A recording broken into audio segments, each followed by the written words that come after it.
thanks for joining this panel. I'll be moderating this for today. And yeah, to start off, since you guys are all working for VCs, an opportunity to pitch your portfolio companies. Which investments have you already done in the staking space, and why? If you just can give like an elevator pitch on the ones you've done before. All right, so maybe I'll start. My name is Miroshnik. I run a fund called TenSquared. Prior to TenSquared, I built another fund called 10T. And we're investors, we're later stage investors and we're equity investors. And so we focus on companies that are kind of Series B plus. So we're very fortunate investors in great companies like Figment, like Blockdaemon, like Intstones. We're also investors in companies that use those services like Ledger, and also in a number of centralized exchanges that are building staking capability and staking tool sets for their customers, such as Kraken, for instance. So I don't know if any of that needs an elevator pitch. I think everybody here is deep in this space and would be preaching to the converted. So it's going to be a big part of how, what consumers want, what financial institutions want. And so the core thesis is this space is going to get much larger. It's a space that's not a winner take all. There's a distributed future to it. There's a centralized future, and we're looking to deploy capital across all of those ideas. So I'll pause there. One of the co-founders at Ethereal Ventures, and we set the fund up in the start of 2021. But prior to this, we were essentially doing venture investments at consensus of balance sheet. And for us, I think the preference has always been to kind of follow the same philosophy that we've had of backing really strong technical teams and domain experts in whatever area or niche that they're working in and supporting them along their journey in that sense. And I think as it comes to staking, and if we basically look back at Fund 1, I think one of the predominant categories that we've had a lot of exposure to is the broader staking space. We haven't invested in infrastructure providers, but we have invested in a lot of staking-related protocols. So we either led or co-led seed rounds in the likes of Obol, who's doing distributed validators, where we co-led the seed round in EigenLayer on the restaking side. We also led the Series A round for Alluvial, who's doing enterprise liquid staking. And personally, I mean, I've also sat on the board of Rocket Pool for a long time, having led that investment out of consensus. So, I mean, in general, we look at the staking space, and we're also active participants in other ecosystems like Cosmos, where we run validators and relayers.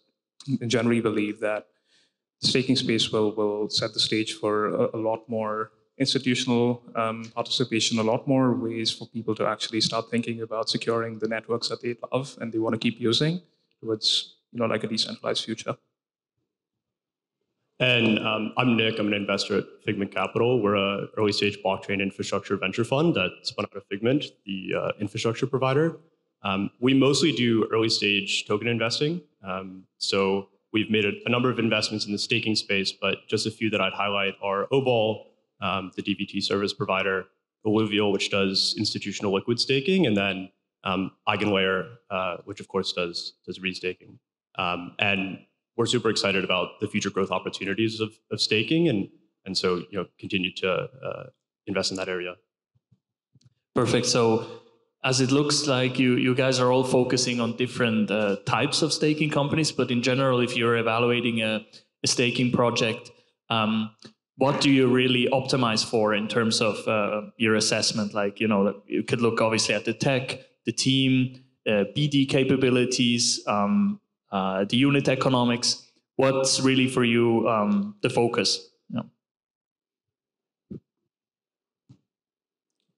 Sure, I can start. I guess from our standpoint, one of the things that we look at is things that could fundamentally lead to a difference in the market structure from the way things stand. And these could be endogenous, things related to the protocol, things that have to do with, like, say, for instance, lack of native delegation in protocol, or difference in the way withdrawals work, the capabilities that validators are supposed to have on the network. And there's this, again, exogenous things as it relates to other validators or other staking companies in the space or protocols in the space, like the support that exchanges have for staking related products and receipt tokens, the mentality for people to have capital efficiency in that space. And if there are teams who manage to kind of understand the ins and outs of what these differences are, and if they can think about capitalizing on those, and they have the obsessiveness and the wherewithal to actually execute on that, then basically it's that those kinds of teams we back. But ultimately it then ends up being a lot of work on the BD side. They have to be selling, they have to kind of be convincing different forms of stakeholders and kind of tap into these. So that's something that we typically like to keep an eye out for. One last point I would probably add is that there's a very different notion of value accrual, especially when we are thinking about decentralization. And it's very different from like the winner-take-all mentality we've typically seen in Web2 companies. It means a lot more collaboration, a lot more work that has to be done on the public good side, for instance, and thinking about what it means in that theater. So if people have that kind of mentality, I think that's what we love. Yeah, and on our end, I can speak to protocols because that's what I'm more familiar with. I think any good idea is probably going to get copied. So if you're building DVT, there's going to be multiple DVT teams. If you're doing restaking, there's going to be multiple restaking teams. And so really your defensibility is your liquidity. And so the question we always think about is, what is your ability to attract liquidity, and what's your ability to maintain that liquidity? And so really we're looking for teams that have some sort of technical edge or business development edge that allows them to attract and maintain liquidity in ways that other teams can't. So as a later stage investor, we have the slight benefit of not having to take really the technical risk of a product. We come in a little bit later and already see customers that are experimenting with it or full on using the product. And so the risk we take is, quite frankly, scaling risk and a margin expansion risk. And so what we look for are existing KPIs of a well-running business, a phenomenal management team, assets under stake, how many customers are being onboarded, the growth of those customers. Even in this market, if we kind of hold the price of assets constant, are you able to succeed on the operating metrics that you've set out for yourself, right? And so looking at those few key things gives us a good sense for this business clearly knows who their customer is and who the persona is that they're pursuing, where and how they're going to compete. And there's a clear path that we can model out to this business being successful and eventually being either acquired or more. And so for us, it's more of these later stage criteria that make the decision. Got it. And you already alluded to it, actually, in terms of the exit path that you guys are envisioning with your portfolio companies, be it an acquisition or on the token side, probably more like once it's liquid, right? Maybe if you can expand a bit on that, like what you're looking for with your portfolio companies, what you're optimizing for, and give a little bit insight in your thought process on that. Maybe starting with you, Stan. Sure. So since we tend to invest a little bit closer to the exit, it's a big part of our thinking is to, is the company, is it a product or is it a feature, right? And so is it something that's going to be absorbed by, another synergistic player in this space? Or is it something that can really stand alone, that can build and expand its business into multiple product lines that balance each other out? And is it a business that's going to be able to go public standalone? There's actually very few of those businesses that make it there. And so the question is really who is kind of the medium long-term partner. And I think in the staking space, as the the founders of staking rewards were just alluding to, you're going to have an influx of financial institutions that realize, hey, these are yielding assets and people want them, and so we need to have this capability. And most of them will do a very simple buy versus build analysis and say, okay, let's buy these capabilities that are going to be kind of the core of financial services for the over the next 10, 20 years. And so I think within this space, most folks are thinking about who are the long-term strategic partners, what are the M&A kind of opportunities, and so I think exit is kind of defined that way. There's a couple of great companies that are kind of reaching that escape velocity where they're becoming IPO-able size, right? Certainly Figment is one, Blockdame is another, and so those companies have kind of mapped out a path to being a successful large standalone business. Many of the others, the space is young, and so we're just starting to see folks come into their own and become of the size where they can really consider strategic options. So that's kind of how we think about it later stage. That probably looks a lot different on the protocol and token side. So maybe Praneeth, continuing on that. Yeah, I think if we look at our portfolios, it's primarily like a token-based exit that we fundamentally see. I actually am quite curious to your points in terms of how there could be consolidation or verticalization happening in the infrastructure provider space. I think people need to be more experimental or innovative and see how we can structure these exits so we can have more of an understanding of like what these business lines would look like. But from but from like a token standpoint, I guess we just want to make sure that there is some notion of the token kind of securing off-chain agreements or value flows and providing a better way for people to coordinate within this network and using the token as a means to bootstrap that and also incentivize people to start using this as framework. And that's what we fundamentally think about. But Sure. Yeah. I don't know if I have too much to add on the token side. I think a lot of these staking protocols are really attractive businesses in the long term, and are investments that we're really interested in holding for long periods of time. But of course, the way that these investments are typically structured are such that 3 or 4 years after the protocol goes live and the token is live, you have of course the option to sell, and so we're constantly evaluating the future opportunity of the protocols as to whether or not we want to hold those investments for longer periods of time, or whether we want to take some off the table and continue supporting the team. Now, investing is only one part, right? Then once you've invested, you continue to be in close contact with your portfolio companies on the portfolio management side. How do you guys work with your protocols on the staking side? How close are you to them on a day-to-day basis? And yeah, if you can give some insight on how that looks like, maybe starting with you, Nick. Yeah, so it depends on the specific business. I think if it's a business that's explicitly trying to attract liquidity, like a liquid staking protocol like Alluvial, a lot of the portfolio support that we do is about helping them with distribution, helping them attract capital, helping them bootstrap that liquidity that I mentioned earlier.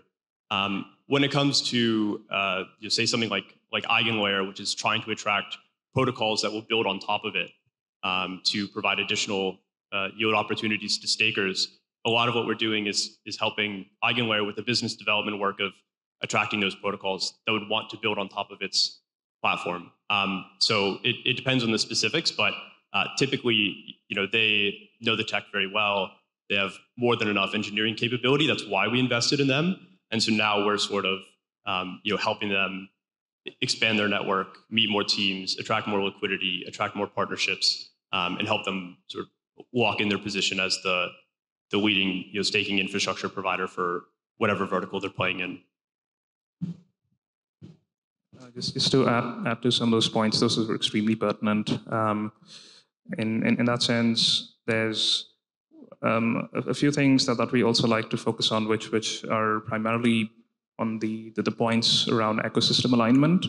I think when you kind of think about these protocols and their paths to becoming, like category leaders in the segments that they are working in, it fundamentally means, again, to the point that I made earlier, it's not like bashing down competition. It's not a zero-sum game, but it's fundamentally getting a notion of alignment between different stakeholders. And so a good part of that has to deal with getting people in a room, asking them to leave their egos at the door, and trying to facilitate something meaningful that could result from the same.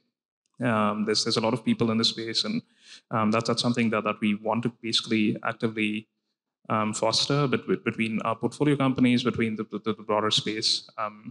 So that's one thing that we like to do. And the other aspect is fundamentally building some of the other things that protocols engineering teams don't have as much time to focus on, which is building, say, a proper engineering and a proper team culture, helping them with hiring, helping them think through what it means to actually progress from starting out as an idea to something that could be more broad spanning. So those are some of the things that we typically like to do. Yeah, I'd say for us, it's more sort of scaling driven, right? So the company already has kind of a mature cadence. So there's regular board engagement, and the tasks that are in front of us are more around business development and strategy and helping cross-pollinate with our other portfolio companies, with portfolio companies of other investors in kind of the broader extended family, and also thinking about how it can help you win customers who in our network can bring that to bear. And then, a lot of it is just thinking kind of through growing pains. We've kind of seen what the good looks like. So what does the corporate finance function look like? What does HR look like? What does a founder divorce look like that's graceful? All kinds of issues that come as businesses get bigger. And, it's not just a dozen guys in a room, it's 40 people, maybe it's across multiple offices, maybe it's becoming a global business. And so dealing with those kind of strategic board level corporate finance, CEO kind of hand-holding type challenges is kind of where we spend most of our time. And sticking with the topic of portfolio management for a minute now, if you look forward, what kind of catalysts, but also obstacles do you see for the next phase of growth for staking projects? And obviously this is going to differ between the more later stage companies that you invested in versus the more early stage companies that you're involved in. But what do you see there in terms of catalysts and hurdles as well? Maybe starting with Praneeth this time. I guess in terms of maybe even starting with the broader macro side, I think we still are in a place where long-term rates have been stubbornly high, and we will probably keep seeing a little more of that until things basically turn around and you have risk-free rates going down to very small figures, and that's when staking yields actually, matter and make more sense. But I think there's some time till we see that scenario. So, and while we're navigating that, I think there's definitely a lot more that we have to build up in terms of awareness and work on educating regulators. And as part of that, maybe a shout out to some of the work that's being done by the Proof of Stake Alliance and all of the coalition of node operators, staking protocols, DVD providers who are actually actively trying to frame the discussion in terms of what staking is, because staking is a term that's been widely bandied about, and we actually need to make sure that people understand what it is. And so there's that, but I think there's some other catalysts in terms of news around the ETFs that might spike some interest on the institutional side. And so we need to be in a place where,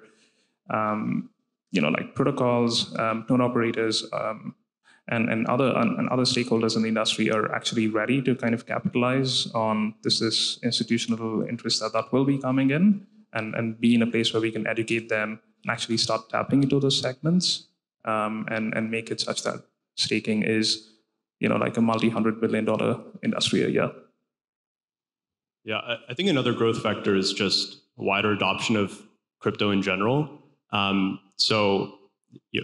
spoke about the importance of alignment, where these protocols or staking businesses are, in some sense, with the ecosystems they're building on top of. The more that these staking businesses and staking protocols can support crypto, support these networks, the more adoption they have, of course, the better those assets do. And these staking projects, their revenues are, of course, to some extent a function of token prices. And so if they can help with broader crypto adoption and more usage of these networks, then they'll do very well as well.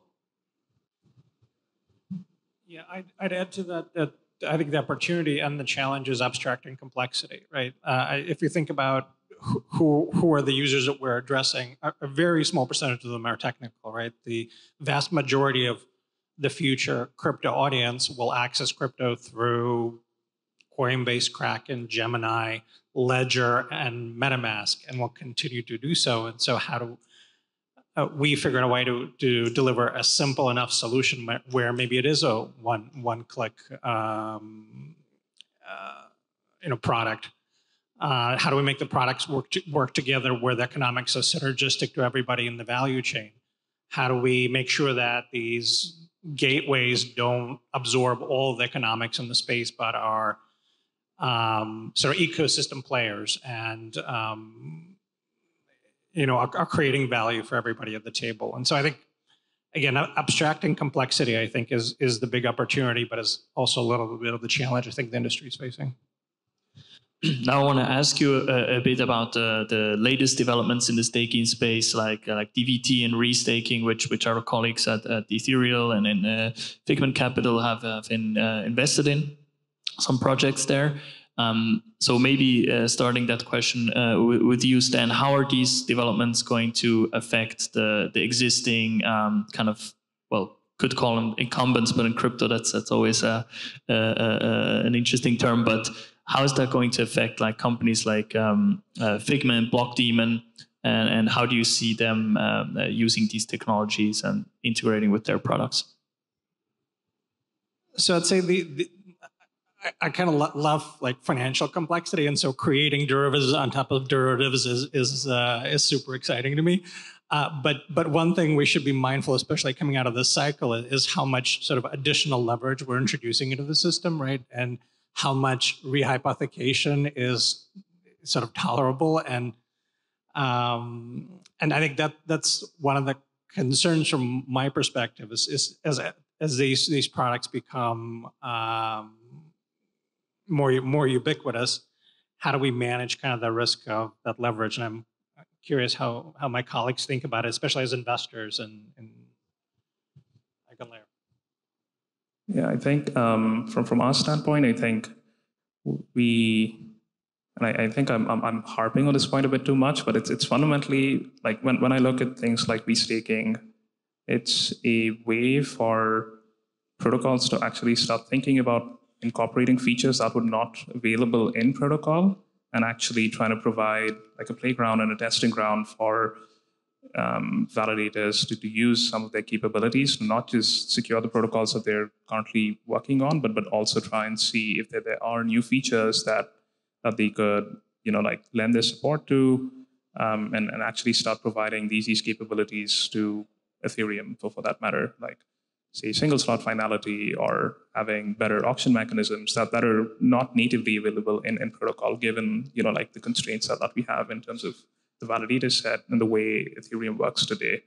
When I look at things like DVT, it's fundamentally like a reduction of risk that I basically see and basically helping facilitate paths towards less systemic network failures, but also a way to grow the pie by actually collecting data and making a lot more validator attributes available, maybe potentially even on chain, and using that as a way to like facilitate a new wave of products on the financial side as it relates to insurance and credit instruments for validators and node operators in this space. So I think it's fundamentally a way for us to kind of get new things in protocol and give people a way to experiment with this.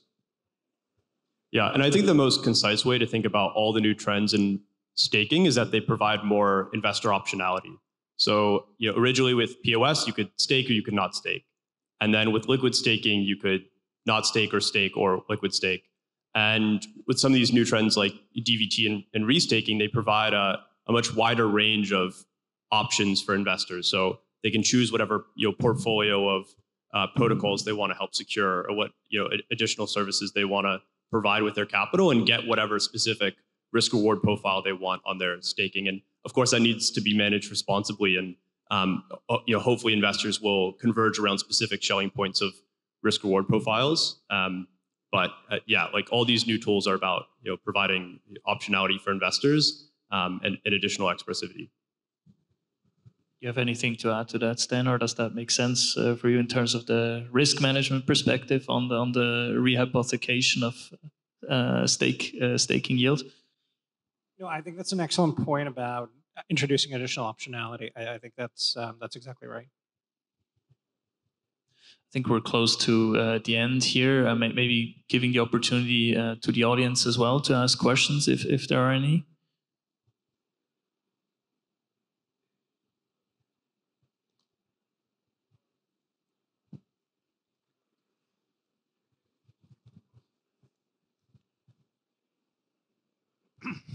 Hi, gentlemen. So currently, Ethereum is the de facto leader in the overall appetite for institutional investors to put cryptocurrency onto a staking mechanism. How do you see this development in the future? Is it that ETH will win in the long term, or are there any others who will make up some market cap of Ethereum staking? I mean, we're believers in a multi-chain world. I think it's going to be, consumers going to demand much more sort of beyond Ethereum, and multiple types of products, multiple slices of yield, multiple types of risk. And so I think it's a world of many winners. At least for me, and as part of some of the more recent conversations we've had on the institutional side, it's all Bitcoin. I think people don't see staking as much as they should be seeing staking for what it is. So I think we still need to really grow that pie.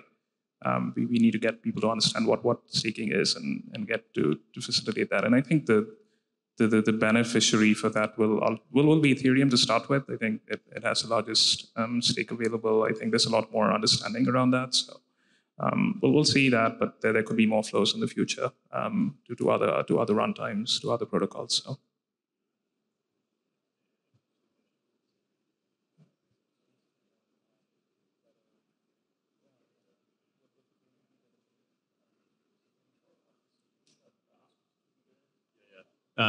Just in terms of like the distribution across chains, you'll probably see some power law distribution, like some sort of weak power law distribution. And we think Ethereum is going to be that dominant protocol, especially with eigenlayered restaking, setting Ethereum as like the primary staking platform. But of course, we believe that a lot of these networks are going to be very successful and important in the long term. And so we're excited to see the growth of a multi-chain staking ecosystem.